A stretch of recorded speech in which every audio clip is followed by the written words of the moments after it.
Meus amigos, minhas amigas, hoje o nosso convidado é um cara que acabou de substituir o fenômeno do rádio brasileiro na Bandeirantes no programa Os Donos da Bola Rio. É o Sandro Gama, é um cara já veteraníssimo, já trabalhou em rádio também, na Rádio Globo. Ele vai falar um pouquinho da sua carreira. Obrigado por receber a gente aqui, tá, Sandro? Obrigado, prazer todo mundo. Perguntar o seguinte, como é que está sendo essa experiência? Tá todo mundo querendo saber, o assunto das redes sociais no momento é esse. Como é que está sendo substituído o Garotinho aqui na Band? Olha só, é uma grande responsabilidade, o Garotinho é um grande nome, né? E a gente sabe que é uma referência para todos nós, sempre foi. E aí a gente tem aí que substituir com muita dedicação, né? E a gente está nesse novo, não digo nem novo formato dos Donos da Bola, que o formato continua. Na verdade, a gente está tentando só colocar mais o público perto da gente, os torcedores, né, os telespectadores, ouvintes, todo mundo que gosta de futebol, leitores, todo mundo para participar do programa, porque eu lembro que quando eu era bem mais novo, né, e acho que todo mundo já passou mais ou menos por isso, você ouvia um programa de rádio, ligava para o cara mandar um alô para você, falar teu nome, você ficava todo feliz. E assim, hoje a gente está procurando interagir com o povo, e o cara manda pelo WhatsApp, aí coloca a carinha dele, a gente coloca nos Donos da Bola, né, e o público participando é muito importante, porque eu sempre digo uma coisa, a gente não sabe mais de futebol do que o torcedor. A gente apenas tem o microfone na mão, mas o torcedor sabe o tanto que a gente sabe ou até mais. É verdade. Né? Então é importante que a gente respeite, em primeiro lugar, a voz do torcedor. Então a gente está com a criação de vários quadros, nós estamos tentando fazer com que o povo participe do nosso programa, que ele monte o programa com a gente, e está sendo bem legal. Sandro, o público de casa deve estar se perguntando assim, mas vocês foram entrevistar o Sandro só por causa do fato dele ter substituído o Garotinho? Não. Um amigo meu lá em Nova York ouviu, eu cheguei a comentar com você ano passado lá no Maracanã, o teu início de carreira. Ele falou assim, Sérgio, eu ouvi a história do Sandro Gama, cara, eu acho que deve ser ele, porque o Rio Guilherme não é da Tijuca, deve ser o Sandro. Vê esse negócio, porque, cara, me disseram que o repórter da Band morava no almoxarifado da emissora, essa história é fantástica e tal. É isso mesmo? É mais ou menos por aí, né? Na verdade, eu cheguei ao Rio no dia 28 de fevereiro de 1996. Você lembra até a data? Para fazer... lembro porque eu passei muito sufoco, né? Quando você passa sufoco, você não esquece não. Para fazer faculdade, faltavam 11 dias para começar as aulas. E cheguei na rodoviária, não sabia para onde eu ia, porque eu não conhecia ninguém aqui no Rio de Janeiro, e meus pais não tinham condição de me ajudar, e eu falei, não, eu vou para lá, eu tenho amigos lá. Mentira, eu queria fazer faculdade de jornalismo, que eu sempre sonhei. E aí cheguei na rodoviária, olho para lá, olho para cá, não vai para lugar nenhum. 11 dias faltavam para começar as aulas. E aí dormi na rodoviária à noite. No segundo dia eu me informei, peguei sempre com um mochilão nas costas, peguei um ônibus, parei em Piedade, fui lá, fiz a matrícula da faculdade na Universidade Gama Filho, e comecei a procurar lugar lá para morar, mas sem grana, né? Tinha aí, me sobravam aí R$450, se eu não me engano, que eu paguei R$591 de matrícula, aí era a mensalidade na época. Eu cheguei com R$1.100, alguma coisa assim, R$1.200 por aí. E aí eu não consegui, porque como estava bem próximo já das aulas, então você já olhava tudo República, todo mundo já, tudo certo, né? Todo mundo já pronto para vir. E estava tudo reservado, eu não consegui. Aí, mais uma noite na rodoviária. Na terceira noite que eu dormi na rodoviária, quando eu estava deitado ali, acordei de cima da mochila e tal, e veio um segurança e falou, tá indo para onde? Eu falei assim, eu tô esperando só passagem. Aí eu não tinha passagem. Falei, não pode dormir aqui não, você está aqui dormindo. E aí foi o que aconteceu, que eu dormi 4 noites depois na calçada ali da rodoviária, né, bem próximo ali. Então, depois disso, eu procurei emprego, eu falei, eu tenho que me sustentar aqui no Rio. Fui para o Mercado São Sebastião na Penha, carregar caminhão e descarregar. Aí passei a morar dentro do setor de pendência da Águia Branca Cargas, foi onde eu trabalhei, na Rua do Alho, lá no final. E aí, trabalhando e fazendo faculdade à noite em Piedade, foi muito difícil, cara, muito complicado, principalmente no primeiro mês ali de trabalho, porque só começa a pingar depois de um mês, né? Inclusive vale alimentação, vale transporte. Tudo isso vem com um pouco de atraso, né? E foi um primeiro mês assim, rapaz, não é brincadeira não. O negócio foi... Você chegou a pensar em desistir? Várias vezes eu pensei em desistir, mas muitas vezes, não foram poucas não. Porque assim, por mais que eu não tivesse conforto, mas pelo menos comida não me faltava, né? Então chegou um dia que eu cheguei a comer pasta de dente, de fome, entendeu? Eu lembro até aquela pasta de dente Tandy. Eu tenho até a foto que eu fiz, que eu estou para escrever um livro aí, do meu sufoco, de tudo que eu passei, né? E então não foi fácil. Depois disso eu conheci dentro da Águia Branca Cargas um chefe de setor lá, que o irmão dele era coordenador da Rádio Transamérica aqui no Rio. Aí comecei a fazer estágio na Rádio Transamérica, ou seja, passei de R$600 quase de salário para 112, que era o salário mínimo. Aí o sufoco volta. Aí passei a morar dentro do andar da Rádio Transamérica, meio que escondido, entendeu? Então tem histórias aí dentro de histórias e muito sufoco. Passei a frequentar o Vasco, que era o time mais próximo ali. Eu queria me aproximar da imprensa para tentar um estágio na Rádio Globo. Meu sonho era trabalhar na Rádio Globo. Desde moleque eu ouvia a Rádio Globo, lá no Espírito Santo. Meu pai me educou dessa forma, vamos colocar assim, né? É porque eu sempre fui apaixonado por rádio. Ouvia muito a Rádio Globo e a Rádio Nacional, que pegavam bem lá no Espírito Santo, principalmente no final da tarde até a noite. Eu era fascinado por rádio, né? E eu conheço, assim, rádio, gosto, ouvia bastante e porque queria trabalhar na Rádio Globo. Você vê que loucura, né? A cabeça do cara, você está tão distante, você coloca isso na cabeça. Tanto é que quando eu saí de lá, eu falei, pô, vou fazer faculdade para trabalhar na Rádio Globo. Muita gente riu, muita gente zombou. Até hoje tem amigos meus que lembram disso. Antes, saiu de lá, falou que ia trabalhar na Rádio Globo. Eu falei porque eu tinha aquilo na cabeça, que eu tinha certeza que eu iria trabalhar. Tudo bem que eu cheguei aqui e tal, dei sorte, não sei se foi sorte, mas acabei trabalhando na Rádio Globo 5 anos e meio. Aliás, é uma casa que eu sou muito grato à Rádio Globo, que me tratou com muito carinho, né? E assim, eu só tenho a falar bem da Rádio Globo. E agora eu estou na Band há 13 anos e meio, tá fazendo aí. É uma casa fantástica, cara. A Band, para mim, é uma coisa espetacular que aconteceu na minha vida. Não é porque hoje eu estou apresentando um programa, não. Eu sempre gostei de trabalhar na Band e para mim é um negócio assim, é uma felicidade muito grande poder estar aqui, né? E o fato de eu começar a frequentar o Vasco, eu peguei conhecimento com algumas pessoas e comecei a frequentar a porta da Rádio Globo, uns 4 meses, todo dia. Na Rua do Russell. Na Rua do Russell. Aí, às vezes, eu passava a noite naquela pracinha do Russell ali. Né? Hoje eu tenho medo danado de fazer as loucuras que eu fazia. Né? Mas antes eu acho que eu não tinha noção do perigo, né? Deus me protegeu. Acho não, tenho certeza que Ele me protegeu, porque foram muitas loucuras. E todo mundo ia saindo da porta da Rádio Globo, eu lembro direitinho. Apolinho, Garotinho, Elcio Venâncio. Tinha uma turma do esporte lá que era fantástica, né? Sérgio Noronha, tinha uma turma muito boa. E eu pedi estágio, até que de tanto perturbar, eu consegui um estágio. E aí fiquei como estagiário. Quem foi que te deu a chance? Quem me deu a chance foi um rapaz chamado Luiz Henrique, né? Que hoje já mora lá no céu. O Luiz Henrique saía, só que ele não dava muita atenção, e eu falava, me dá uma chance aí, cara, pô, eu sou bom. Ele falou, você é bom, você trabalhou onde? Eu falei, em lugar nenhum. Como é que você é bom? Eu falei, mas eu quero uma chance, entendeu? Então você tinha que, mas ele não me dava, eu continuava vindo na porta da Rádio Globo, indo até a porta da Rádio Globo, e ele chegou a ficar nervoso, mas depois, de tanto perturbar mesmo. Hoje assim, hoje você consegue um estágio, tem que fazer uma prova, né, nessas emissoras. Painel. O meu foi na base da... Mas já tem tempo isso, né? Então, assim, consegui, e, consequentemente, passei a morar dentro da Rádio Globo. Morei 9 meses dentro da Rádio Globo. Né? Lá no arquivo de gols eu dormia. Caramba! Aí eu lembro que a turma do Antônio Carlos, que o show do Antônio Carlos sempre começou muito cedo, né? 6 da manhã. Isso. Aí a turma do Antônio Carlos chegava às 5h45 para pegar alguma coisa lá no arquivo de gols, que tinha também negócio de alguns discos, algumas coisas lá. E eu sempre estava deitado assim, ouvia barulho, daqui a pouquinho, 6 horas da manhã já estava debaixo do chuveiro gelado e pronto para começar. Minha aula na faculdade era à noite. Faltei muito à faculdade, mas com muito sacrifício a gente conseguiu finalizar.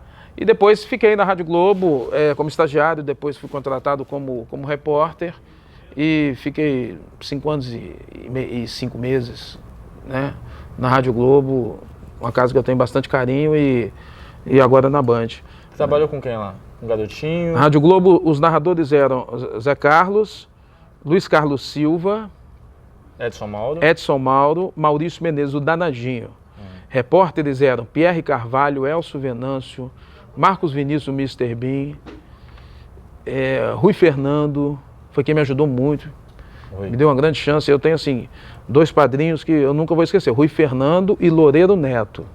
Falecido, Né? saudoso. Desculpe, Loreto, 3. Pedro Costa também me ajudou muito. Né? Então, essas 3 pessoas aí foram muito importantes para mim. Tá? Várias pessoas foram importantes. Mas, assim, em momentos muito, assim, cruciais, eles me ajudaram, entendeu? Então, a gente não pode esquecer nunca. Né? Quem era comentarista? Sérgio Noronha.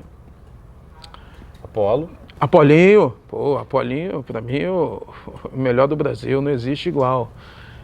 No rádio, cara, sinceramente, não tem. Na minha modesta opinião, né? Aliás, estão surgindo grandes comentaristas aí do rádio. Quem você tem, né? E narradores. O Eugênio Leal, pra mim, é fantástico, o Eugênio Leal. Gosto muito. E narrador, cara, tem um garoto na Tupi também, que eu vou falar, eu me esbarro com ele algumas vezes, mas Odilon Júnior, eu acho esse cara, ele vai ser um fenômeno, Odilon Júnior. Tem crescido. Se você tivesse que repetir toda essa tua trajetória, essa estrada, você percorreria de novo? Não, porque hoje eu falo que não, né? Eu não tenho força para repetir, cara. Foi muito sufoco. Quando eu começo a pensar nisso, eu até falo com a minha esposa, eu começo a pensar, eu falo, rapaz, como é que eu tive tanta força assim? É porque, assim, foi muito sufoco, que eu até pretendo contar nesse livro, e tento lembrar e escrever algumas, mas é muito sufoco, você não tem noção, rapaz. Eu digo não agora porque eu tô indo para 43 anos, né? Quando você é mais moleque, mais novo, você tem força, você topa o desafio. Tanto é que eu vim em situação muito pior, né? Sem perspectiva alguma, sem dinheiro praticamente. Eu falo não agora, mas é porque hoje eu já sei o que eu passei. Mas quando o garoto está começando, ele faz qualquer tipo de coisa. Sandro, você é um cara que está sempre nos clubes, está sempre em contato com a realidade dos jogadores e do futebol. O Botafogo está com essa coisa de salários atrasados. Inclusive o presidente do Botafogo esteve em Brasília, acho que no dia 24 ou 25 do mês passado, em julho de 2014. Parece que ele teria dito numa reunião com a presidente Dilma que estava pensando até na hipótese de tirar o Botafogo da Série A por falta de dinheiro. E o futebol brasileiro está vivendo essa situação aí. É amadorismo, é má gestão do passado? Eu acho que é tudo, engloba tudo. Amadorismo, gestões ruins. Agora você não pode perdoar a dívida dos clubes, eu penso assim. Eu acho, cara, porque a sua dívida, você deve R$50. O governo executa. Compra um carro, você paga R$100 por mês no carro. Não paga não. E aí? O banco te toma. Isso é assim. Eu estou pensando em relação ao povo. Sim.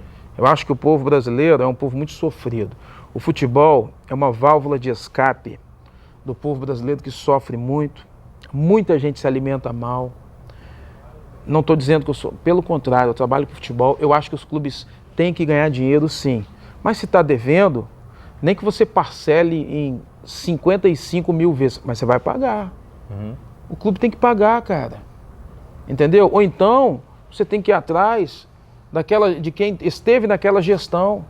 Porque senão acontece o que está acontecendo com o Flamengo, por exemplo. O André Santos foi contratado, o Elano também. O Flamengo vai fazer dívida de quase 3 milhões aí para rescindir o contrato dos caras. Não existe. Então você contrata e não quer nem saber, não vai para a tua conta. Aí depois a dívida fica, a gente está falando de dívida com jogadores, mas tem essa outra dívida que é gigantesca. Aí a dívida fica, não vai ficar no meu colo mesmo, não quero nem saber. Assim que aí você vai perdoar a dívida? Pô, e o povo que tem um monte de coisa para pagar aí, entendeu? Acho que você não tem que acabar com o clube, acho que você tem que dar condições para o clube pagar e a partir de agora, você fez a dívida, você vai dar conta dela. Uma responsabilidade. Responsabilidade, cara. Entendeu? Você não tem responsabilidade quando você vai ali no supermercado, compra 5 quilos de arroz e 2 quilos de feijão, não paga não para você ver. Entendeu? Acho que os clubes não podem tomar pancada por causa disso, porque se você for procurar culpados, são muitos, em vários clubes. Vamos parcelar isso aí, vamos fazer qualquer negócio. Acho que o governo, seria legal se achasse uma solução para isso, porque não pode um clube como o Botafogo também ter dinheiro para entrar, ter dinheiro na conta e um monte de pai de família ficar sem receber. 6 meses, cara. 6 meses por fora, que eles chamam de direito de imagem, cada mês é 80% do salário no Botafogo. Só o Flamengo que paga 50-50, entendeu? Os outros clubes 80%, entendeu? 80% é muita coisa. Achei que tem dito que tem jogador que não tem gasolina para botar no carro. Exatamente, aí os mais experientes acabam ajudando, o treinador acaba ajudando. Então é o seguinte, sou a favor do clube ser ajudado sim, mas tem que ser ajudado de uma forma correta. Está devendo, não é perdoar a dívida, tem que pagar. Nem que você parcele em incontáveis vezes, mas você tem que pagar, todo mês tem que chegar com um compromisso ali, senão isso aí, cara, vai virar uma bagunça. E outra, vamos parar de inflacionar o futebol brasileiro, vamos parar de botar um treinador ganhando, nada contra o trabalho do treinador, mas um cara ganhando 500 mil reais, enquanto um trabalhador comum não consegue sustentar a família, que ele ganhe o seu muito dinheiro, entendeu? Não sei nem dizer o valor. Mas, por exemplo, um salário de 500 mil reais por mês, mas a carreira de jogador de futebol é curta, já ouvi isso, então tem que ganhar bem. Vem cá, e a carreira do trabalhador que pega no cabo da enxada, você acha que ele consegue fazer aquilo durante quanto tempo? 35 anos. Ele trabalha 35 anos e se ele ganhar R$1.500 por mês, que eu estou falando em muito, hein? A maioria não ganha isso, ganha R$1.000 por mês. Calcula quanto que ele vai ganhar em 35 anos. Entendeu? Então, as coisas estão muito fora de controle, sabe? Há uma distorção, né? Não dá. Sandro, o Eurico Miranda, numa entrevista que eu fiz com ele, ele falou uma vez para mim o seguinte: quem construiu o futebol brasileiro foram os amadores. Se o futebol brasileiro é pentacampeão do mundo, foram os amadores que construíram isso. De uma certa forma, ele está correto. Mas o futebol tem mudado no mundo todo, né? Você tem pessoas que estudam para administrar um clube como se fosse uma empresa, isso no planeta inteiro. E no Brasil está tentando fazer isso com o Flamengo. E muitas críticas em cima dessa diretoria justamente por causa da falta de resultados. Como é que faz essa equação aí? Cara, assim, eu acho que, para começar, você tem que ouvir muita gente, tem que acontecer debate, você tem que ouvir as pessoas, você tem que ouvir torcedores, você tem que ouvir imprensa, pessoas ligadas ao futebol, empresários, para você começar a tentar se organizar, se reorganizar. Por exemplo, tem clubes aí que a gente pode até dar os parabéns, porque são clubes organizados. Por exemplo, nós trouxemos o Marlone outro dia aqui, ele falou que é impressionante a estrutura do Cruzeiro. Entendeu? E aí quando você pega os clubes aqui do Rio de Janeiro, você se assusta. Quem vai jogar num time fora do Rio, eu não digo fora do Rio, que tem muito time fora do Rio também que é completamente desestruturado, né? Verdade. Sem estrutura alguma, mas quando você pega um time fora do Rio, e você vai lá e você fica impressionado, você olha para aquilo, cara. Marlone falou assim, sempre tive problema em beber água. Ele falou fora do ar com a gente. Lá, o cara do Cruzeiro fica do meu lado. Então, eu estou tomando água pra caramba. Então, melhorou tudo. Não estou tendo mais contusão do jeito que eu tinha. Não estou tendo tal tipo de problema. Não estou tendo outro tipo de problema. Entendeu? Lá você tem toda a preparação de uma forma bem correta, bem dirigida. Então, assim, eu acho que ainda o amadorismo toma conta, principalmente, de alguns clubes aqui do Rio de Janeiro. O que você pensa sobre a parceria do Fluminense com a Unimed? Cara, o torcedor quer título, né? Sempre. O torcedor quer título. Eu acho que você pode criar parceria sim, eu acho louvável, mas você não pode deixar uma empresa, penso assim, tomar conta do clube, que o clube pertence à torcida, né? Ela pode opinar, ela pode ajudar em muita coisa e ajuda. Você só tem que ter cuidado para você não misturar as coisas, né?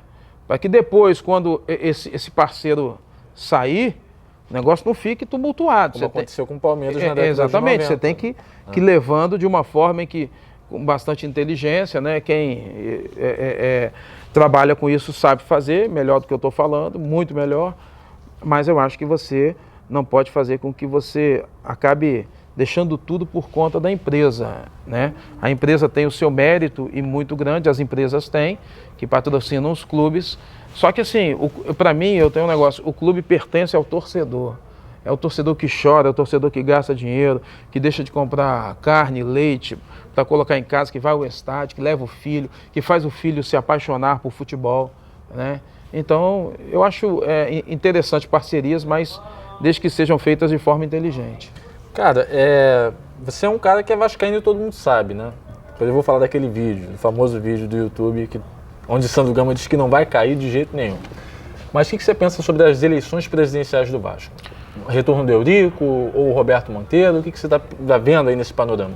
Não sei dizer para você, prefiro não opinar sobre eleições. Não gosto de ficar falando sobre política de clube. Sinceramente não gosto porque não apoio ninguém, entendeu?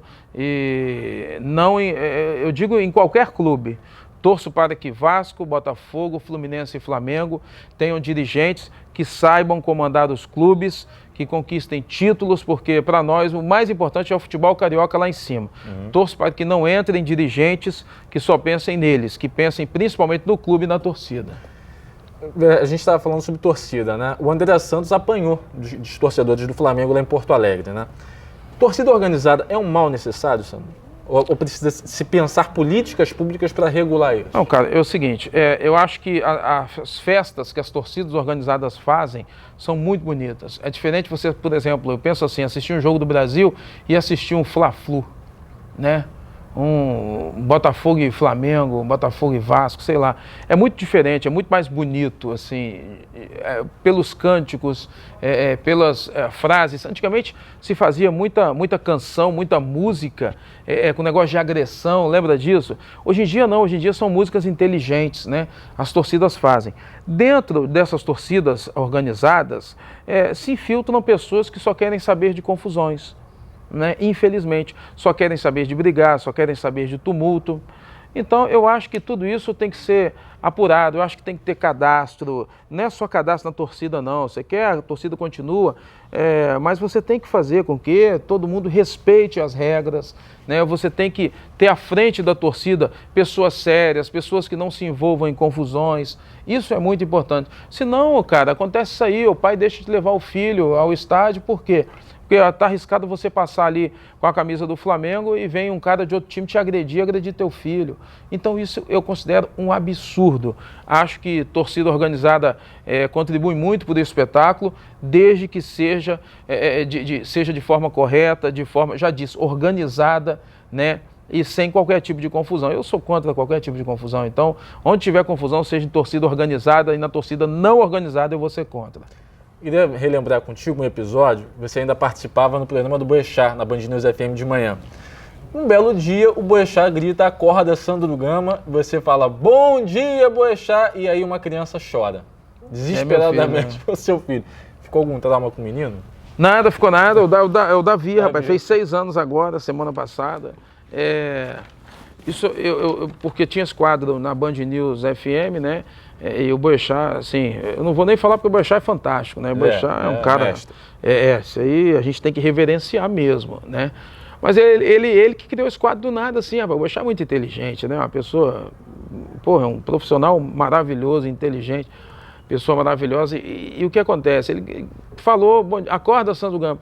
E eu gritei, bom dia, Boechat, só que eu falei muito alto e meu filho estava dormindo na cama. Foi uma gritaria, rapaz, um berreiro, um negócio ficou assim. Engraçado, acabou ficando engraçado. Ficou engraçado. Aí o Boechat acabou dando a bronca. Não, você não vai participar hoje não. Não, chega. Desliga o telefone dele. Não é possível você gritar do lado da criança. Acabou ficando engraçado. Mas o rapaz, o Davi tomou um susto, mas uma coisa, e eu gritei, rapaz, na verdade eu falava, bom dia, Boechat, só que eu gritei, né? Eu falei muito alto. Tá rindo, é verdade. É verdade. Aconteceu mesmo. Eu falei muito alto. Mas foi engraçado, foi. Ó, tem perguntas de alguns internautas aqui. O Leonardo Peixoto está perguntando o seguinte: qual foi o momento mais marcante, o momento mais difícil da sua carreira? O momento mais difícil da minha carreira foi o começo, né? O começo que foi muito difícil. Como eu falei aqui, se eu contar tudo aqui, eu acho que eu fico umas 3 horas falando desse começo, porque são histórias dentro de histórias. O momento mais marcante... Rapaz, eu tive vários momentos marcantes. Meu primeiro jogo no Maracanã, né? Trabalhando pela Rádio Globo, meu primeiro jogo no Maracanã trabalhando pela TV Bandeirantes, são 2 empresas que eu não tenho que fazer média com ninguém e tal, mas 2 empresas que eu sou apaixonado até hoje, entendeu? Devo tudo a essas 2 empresas. Copa do Mundo, cara, Copa do Mundo para mim, eu tive a chance de ir até a Copa da África, trabalhei bastante, graças a Deus tinha muito trabalho e para mim, profissionalmente, foi muito marcante, né? E agora, no dia 21 de julho, a gente estreou aqui nos Donos da Bola. Para mim também foi muito marcante porque era um sonho que eu tinha, né? Eu já tinha apresentado o programa do Neto lá em São Paulo, feito as férias do Neto, que ele assim apresenta brilhantemente os Donos da Bola lá. Eu tinha feito as férias dele e o programa tinha até outro nome, era São Paulo Acontece. Então, assim, rapaz, são muitos momentos que, assim, se eu for colocar, deve ter pelo menos 10 aí que marcaram na minha vida profissional. Olha, o Márcio Gomes, daqui do Rio, está perguntando como é que você encara a responsabilidade de substituir o Zé Carlos, ele já falou mais ou menos sobre isso, que é um ícone consagrado da narração esportiva e querido por todos. Então, é o que eu falei, ele, para mim, com todo respeito aos demais narradores, para mim é o melhor narrador que existe. Melhor narrador que existe. E não é só substituir o Zé Carlos, cara, é substituir o Zé Carlos, o Gerson, o Gilson, o Del Aranha. O Gilson, para mim, eu digo sempre, respeitando os outros profissionais, mas assim, cada um tem uma opinião. O Gilson, para mim, é o melhor cara que você tem ali no microfone dentro de um estúdio. É uma coisa assim, ele te passa alegria, ele te passa confiança, passa uma energia positiva, né? O Gerson também você não tem que falar, porque foi um grande jogador e como comentarista é muito querido. E o Del Aranha é um cara que... Fantástico, o tempo que eu convivi com ele aqui, né? Um cara que tem carisma, é um cara que todo mundo respeita. Então, assim, a gente encara com bastante responsabilidade e a gente tem que tentar dar conta do recado, porque são pessoas, são profissionais que são conhecidos, respeitados. Agora, é uma chance que chegou até mim. Eu, em primeiro lugar, agradeço a Deus por essa oportunidade, agradeço a Band e vou tentar fazer da melhor maneira, né? Espero que a gente consiga agradar o público. O Rômulo Sampaio está perguntando, ele é de São João de Meriti, pergunta o seguinte: como é que você soube e recebeu a proposta de comandar o programa Os Donos da Bola e por que deixou o programa da Rádio Bradesco Esportes comendo a bola antes de entrar no grupo atual? Não, o que aconteceu foi o seguinte, eu soube através da direção da Band que o Zé Carlos estaria de saída da Band, aí depois que foi acertado tudo com o Zé Carlos, a saída dele foi durante o finalzinho da Copa do Mundo já, e aí me falaram, Sandro, pintou para você e tal, e aí eu aceitei, claro que eu vou aceitar a proposta, né? A outra pergunta é sobre o Comendo a Bola. O Comendo a Bola, cara, foi um programa que assim, eu criei ao lado do Bruno Mesquita, né, e do Sandro Favarato, que são duas pessoas camaradas, inteligentíssimas. Esses dois são feras, né? Nós criamos o Comendo a Bola, então nós criamos o nome, fomos nós, criamos quadros, fomos nós, e era um programa bem dinâmico, né? No rádio, eu falei, pô, eu vou fazer um programa diferente, que na segunda-feira eu falo de um negócio, na terça eu falo de quadros diferentes. Na quarta, eu coloco quadros diferentes. Na quinta, eu coloco que já foi na segunda. Então, o programa de rádio vai ficar assim, ó. O cara que ouviu na segunda, vai ouvir na terça, na quarta, vai estar completamente diferente. Claro, com notícias, né? Porque eu acho que, assim, você colocando o torcedor para participar, eu sempre pensei nisso. Você tem um retorno. E eu estou tentando fazer isso agora e estou começando a fazer nos Donos da Bola, né? Agora, o Comendo a Bola, para mim, foi um negócio fantástico, tenho muita saudade do Comendo a Bola, apesar de ter sido tão rápido, né? Eu gostava daquela frase, estou com fome. Estou com fome. Achava bacana, criativo. Aí no final eu terminava, que fome, né? Já era o quê? 2 da tarde, 2 né? da tarde. Olha, o Sulimar Silva, ele é repórter da Rádio Inconfidência de BH. Ele está perguntando o seguinte, se é verdade que foi o Boechat que segurou a sua barra no episódio da entrevista coletiva do Vasco, quando alguém vazou o vídeo dele dizendo que o gigante da colina não cairia. E disse ainda, é o cacete que o Vasco vai cair. Não, o que aconteceu foi o seguinte, a gente tem sempre o microfone ali antes do treinador chegar. Uma brincadeira, né? Depois disso até parei de brincar, porque teve um repórter da Globo, que não vou falar o nome, ele pegou o microfone, começou a brincar e tal, aí falou isso, aí eu peguei o microfone e falei, exatamente isso aí, o Vasco não iria cair, tal, aquele negócio todo. Aí no final, depois de mim, entrou um cara lá, um radialista, que eu também não vou falar não, porque não tem necessidade, falou, vamos parar de falar de futebol, vamos falar não sei o quê, brincando também. Então a gente ficou ali na brincadeira. Aquilo ali, eu vou te falar com toda a sinceridade, você pode acreditar. Aquilo ali, se eu tivesse no Botafogo, eu teria feito a mesma coisa. A mesma coisa. Botafogo vai cair, eu teria sentado. Botafogo vai cair, eu falaria, sabe por quê? A gente estava brincando. Brincando. Se eu tivesse no Flamengo, eu faria a mesma coisa. Entendeu? Porque no começo o cara brincou com o Vasco e com o Flamengo. Aí eu peguei o Vasco e falei do Flamengo. Se ele tivesse falado do Botafogo e do Fluminense, eu falaria do Botafogo e do Fluminense. Se ele tivesse falado, ó, o Flamengo não vai cair, o Flamengo vai cair, eu falaria, o Flamengo não vai cair, entendeu? Eu falaria tudo a mesma coisa. Acredito. Ô, Sandro, o público pode não saber, mas é normal, é natural que tenha brincadeira mesmo. Né? Mas muita brincadeira você tem, muita brincadeira mesmo. Vocês não têm noção do que se fala numa coletiva. A gente está encerrando a entrevista aqui, porque daqui a pouquinho vai começar do outro lado o Brasil Urgente. Brasil Urgente, E aí a gente tem que liberar aqui. A gente está bem no estúdio aqui, aqui é o estúdio do Jogo Aberto. É o estúdio do Jogo Aberto, que a Larissa apresenta com as participações do Pedrinho e do Djalminha. Tá certo, Sandro. Você é um vitorioso, você é um cara que todo mundo gosta. E é importante dizer o seguinte... Ninguém fala mal de você, ninguém diz que bom. você é mau caráter, todo mundo te elogia. Isso aí pra mim já é uma grande vitória, uma grande conquista. Mas entendeu? É verdade. Você pode ter certeza que o que me deixa muito mais feliz do que participar de um programa apresentando, ter um programa de televisão, ter tido Comendo a Bola, é isso aí. Entendeu? A pessoa, se estiver falando bem de mim, pra mim, é a melhor coisa que fazem. Né? E eu quero dizer uma coisa. Todo mundo... Antes de você ser jornalista esportivo, você é criança. Quando você é criança, você tem um time. Se você tem direito a ter simpatia por algum time. Porque se você só é jornalista esportivo, porque você gosta de futebol. Se você gosta de futebol, consequentemente, você simpatiza com o clube. Claro. Né? E vou te falar com mais sinceridade ainda.